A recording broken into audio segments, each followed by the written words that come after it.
आज हम ट्रांसलेशन देखेंगे फ्यूचर इंडेफिनिट टेंस के सेंटेंसेस की। फ्यूचर इंडेफिनिट टेंस को सिंपल फ्यूचर टेंस भी कहते हैं। अब आप ये समझिए कि फ्यूचर इंडेफिनिट टेंस होते क्या हैं। तो future indefinite tense is used to express an action that has not taken place yet and will take place in future। इसका क्या मतलब हुआ?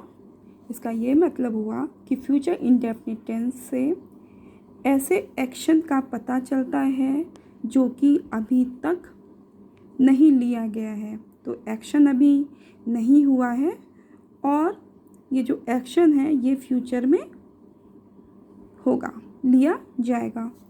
अब जैसे ये सेंटेंस समझिए कि मैं एक पत्र लिखूंगा, तो जो ये पत्र लिखने की बात है तो अभी तक पत्र लिखा नहीं गया है और फ्यूचर में ये काम किया जाएगा। तो फ्यूचर इंडेफिनिट टेंस। तो सबसे पहले हम लोग अफर्मेटिव सेंटेंसेस को समझते हैं। सिंपल सेंटेंसेस हैं, आप सिंपल सेंटेंसेस को करना सीखिए और धीरे धीरे जो ट्रांसलेशन है सिंपल से हम लोग कॉम्प्लेक्स की तरफ आगे मूव करेंगे आने वाले एक्सरसाइजेस में। सबसे पहले लेते हैं मैं एक पत्र लिखूंगा। I will write a letter. अब कुछ लोग इसमें से कहेंगे कि आई है के साथ हम शैल लिखेंगे, आई के साथ शैल लगता है। तो पहले होता था ऐसे कि आई और वी के साथ शैल ऐसा ये अफर्मेटिव सेंटेंसेस में लगता था, लेकिन अब जो आई और वी के साथ है वो शैल सिर्फ इंट्रोगेटिव सेंटेंसेस में यूज़ होता है। इंट्रोगेटिव सेंटेंसेस में ऐसे सेंटेंसेस जिनसे क्वेश्चन पूछा जाता है, तो क्वेश्चन पूछने के लिए शैल आई या शैल वी का यूज़ होता है। और उन्हीं सेंटेंसेस में जिसमें या तो आप कोई एक्शन इनिशिएट करते हो, इनिशिएट एन एक्शन, और या फिर आप ऑफ़र करते हो, ऑफ़र टू डू समथिंग। तो सिर्फ जैसे कि मैं एक पत्र लिखूँगा तो यहाँ पर ये इनिशिएट हो रहा है एक्शन। तो जैसे कि क्या मैं एक पत्र लिखूँगा तब यहाँ पर शैल लगाएंगे, या क्या मैं आपका वेट करूँ तो यहाँ पर भी शैल लग करके ये इंट्रोगेटिव सेंटेंस बनेगा। तो आगे इंट्रोगेटिव सेंटेंस में देखेंगे तो विल ही लगेगा, I will write a letter, क्योंकि मॉडर्न इंग्लिश में अब एफर्मेटिव सेंटेंसेस में शैल का यूज़ नहीं होता है।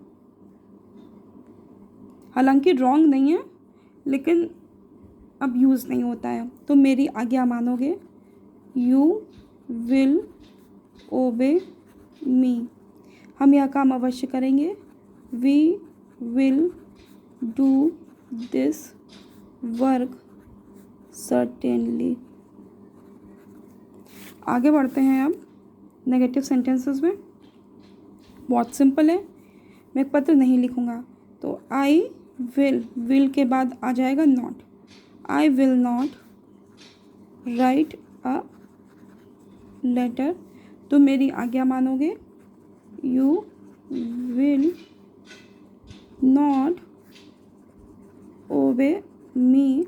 फिर है नेक्स्ट सेंटेंस, हम यह काम निश्चित रूप से नहीं करेंगे, तो we will not do this work certainly. We will not do this work certainly.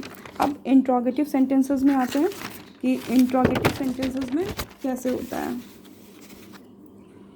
अब इंट्रोगेटिव सेंटेंसेस में देखिए, क्या मैं एक पत्र लिखूंगा।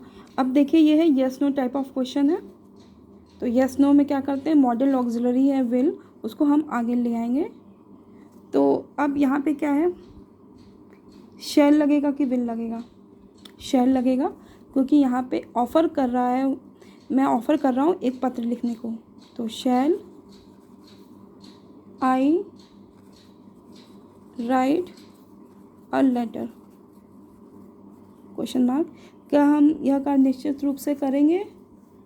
तो will we not do this work certainly.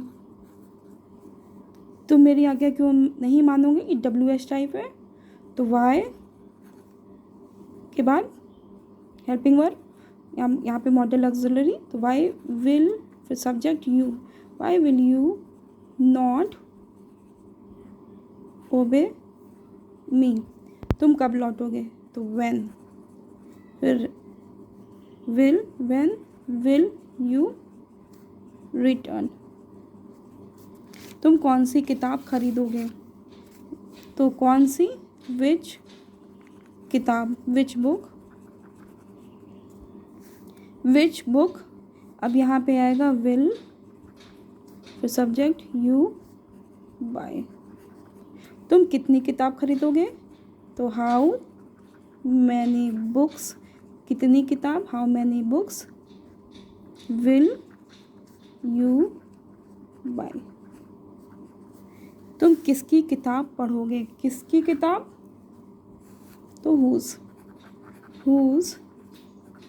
Book will you read. तो इस तरह से सेंटेंसेस को ट्रांसलेट किया जाएगा, बहुत सिंपल है। हाउ मच है, हाउ मैनी, विच, हुज, जो क्वेश्चन वर्ड होते हैं इनके बाद में प्लस लगता है और फिर सब्जेक्ट आता है, फिर वर्ब आता है। ये रूल है। इस तरह से ये सेंटेंसेस को हम ट्रांसलेट करते हैं।